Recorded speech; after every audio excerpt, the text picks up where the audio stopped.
Hello guys, this is me Ali और इस channel पे मैं वीडियोस बनाता हूँ सेल्फ इम्प्रूवमेंट और रिलेशनशिप एडवाइस के बारे में। और आज की मेरी वीडियो का टॉपिक है why you can get your x back. आप अपनी एक्स को या अपने एक्स बॉयफ्रेंड को अभी तक वापस हासिल क्यों नहीं कर पा रहे, इस पे बात करता हूँ। इस टॉपिक पे बात करने से पहले मैं कहूँगा प्लीज़ सब्सक्राइब कर दो मेरे चैनल को, ताकि आने वाली वीडियो आपकी हेल्प कर सके, क्योंकि मैं डेली वीडियोज़ बनाता हूँ। और अगर आपके क्वेश्चंस हो आप पूछ सकते हैं, इंस्टाग्राम पे लिंक जो है वो डिस्क्रिप्शन में है। सो अभी तक आप उन्हें वापस हासिल क्यों नहीं कर पा रहे, क्या रीज़न है? कुछ रीज़न्स मैं बता सकता हूँ, इनमें से शायद आपकी कोई सिमिलर रीज़न हो, इनमें से कोई सिमिलर गलती आप कर रहे हैं, मिस्टेक कर रहे हैं, जिसकी वजह से वो वापस नहीं आ रहे। सो मिस्टेक नंबर 1 ये है कि you are breaking no contact. Yes, कभी-कभी आप जान के और कभी-कभी अनजाने में आप नो कॉन्टैक्ट ब्रेक कर देते हैं। कभी-कभी आप कमेंट कर देते हैं, कभी-कभी आप मैसेज कर देते हैं, कभी-कभी आप उनके घर के बाहर पहुँच जाते हैं। आप नो कॉन्टैक्ट ब्रेक कर लेते हैं गलती से, जिसकी वजह से उनको लगता है कि अभी भी आप उनके हाथों में हैं, ठीक है?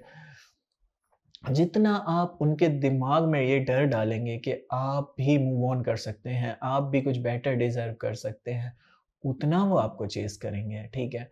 उतना उनके वापस आने के चांस ज़्यादा होंगे एज़ कम्पेयर टू कि हमें ये लगता है, हमारी सबसे बड़ी गलती है कि हमें लगता है कि जितना मैं प्यार में सच्चा प्रेमी खुद को साबित करूँगा ना, उतना वो मुझसे प्यार करेंगे। लेकिन इस चीज़ को समझें, as a human to human हमारी मार्केट वैल्यू जो है ना, वो सोशल मार्केट वैल्यू है और सेक्सुअल मार्केट वैल्यू है। अगर आपके दिमाग में ये हो, यानी कि उसके दिमाग में अगर अगर ये हो कि आप उससे बेटर ज़्यादा अच्छी लड़कियाँ ढूँढ सकते हैं, तो वो आपको चेज़ करेगी, ठीक है। अगर उसके दिमाग में ये हो कि आप कुछ बन सकते हैं, अच्छी जॉब हासिल कर सकते हैं, कोई बिज़नेस बना सकते हैं, तो वो आपको चेज़ करेगी, क्योंकि वो बेस्ट ऑफ द बेस्ट के साथ रहना चाहती है। ये वुमेन नेचर में है। इसे कहते हैं हाइपरगमस नेचर। हाइपरगमस नेचर में हम उनके साथ सेक्सुअल संबंध या रिलेशन रखना चाहते हैं, जो हमसे लेवल में ऊपर हो, ठीक है? सो अगर आप उनसे लेवल में ऊपर खुद को शो करेंगे, खुद बनेंगे कुछ अच्छा बेटर, तो वो आपसे दोबारा जुड़ना चाहेगी, आपको चेज़ करेगी। अगर आप चेज़ करेंगे और खुद को और ज़्यादा फ़ैन और लो वैल्यू शो करेंगे, तो वो आपको आपसे दूर जाएगी, ठीक है? अगर आप सेकंड रीज़न ये है कि आपने बेगिंग एंड प्लीडिंग बहुत ज़्यादा की है। अगर आपने बेगिंग एंड प्लीडिंग बहुत ज़्यादा की है और स्पेशली आप मेन हैं, तो फिर आपके लिए बहुत ही प्रॉब्लम है, because womens don't like emotionally weak man, ठीक है? जब कोई मैन बेग करता है या रोता है अपनी गर्लफ्रेंड या वाइफ के सामने या प्लीडिंग करता है, तो समझो उसने अपनी कब्र खुद खोद ली, क्योंकि एक बार वुमेन आपको इमोशनली वीक जान ले, तो उसके बाद वो आपसे प्यार नहीं करती, वो हमेशा आपको डिसरिस्पेक्ट करती। अगर वो आप नो कॉन्टैक्ट पे भी जाएँ, तो जब वो पीछे मुड़ के देखती है, तो आपका रोतू चेहरा उसके दिमाग में आता है और वो कहती है कि मुझे इस रोतू इंसान के पास वापस नहीं जाना, मुझे किसी मर्द के पास जाना है, किसी मेन के पास। क्योंकि main is a symbol of strength, ठीक है? स्ट्रॉन्ग होने का सिंबल है।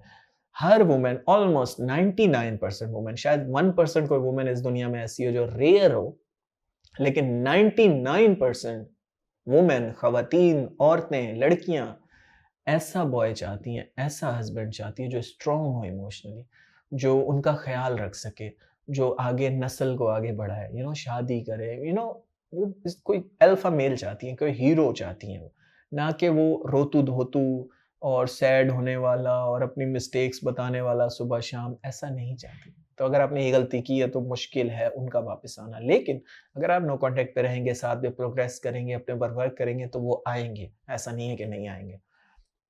कभी-कभी वो वापस आते हैं, लाज़मी नहीं कि वो रिलेशनशिप के लिए वापस आते हैं, लेकिन एटलीस्ट वो क्यूरियोसिटी लेगी और मैसेज करेगी और मिस करेगी आपको, बिकॉज़ आप में कुछ अच्छी आदतें थीं, तभी तो वो रिलेशनशिप में थी आपके साथ, ठीक है?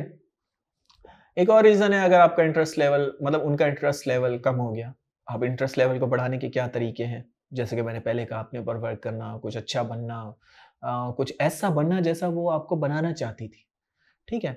कभी-कभी वो आपको सिग्नल भी देती है रिलेशनशिप में कि यार तुम ऐसे एक्ट क्यों नहीं करते, या ऐसे कपड़े क्यों नहीं पहनते, या ये पढ़ाई क्यों नहीं करते, या तुम सिंगिंग अपनी स्टार्ट दोबारा क्यों नहीं करते, या कुछ आपको बोलेगी। वो आपको बेस्ट ऑफ द बेस्ट देखना चाहती है। अगर आप वही बन गए, तो फिर उसको लगेगा कि यार ये तो बन सकता था, मैं ही गलत समझ रही थी। तो इसलिए अगर इंटरेस्ट लेवल को बढ़ाना है, तो वो बने जो वो आपको बनाना चाहती थी, या जो उसने सोचा था कि आप नहीं कर सकते। जो उसने दिमाग में डाला था कि आप नहीं कर सकते, अगर आप वो चीज़ कर लेते हैं, तो फिर वो दोबारा अट्रैक्टेड हो जाएगी आपसे। चौथा रीज़न ये भी है, वो इसलिए वापस नहीं आ रहे because they are into someone else, ठीक है? अगर वो टोटली किसी और के अंदर घुसे हुए हैं, तो फिर वो इसलिए वापस नहीं आ रहे। तो इट्स ओके।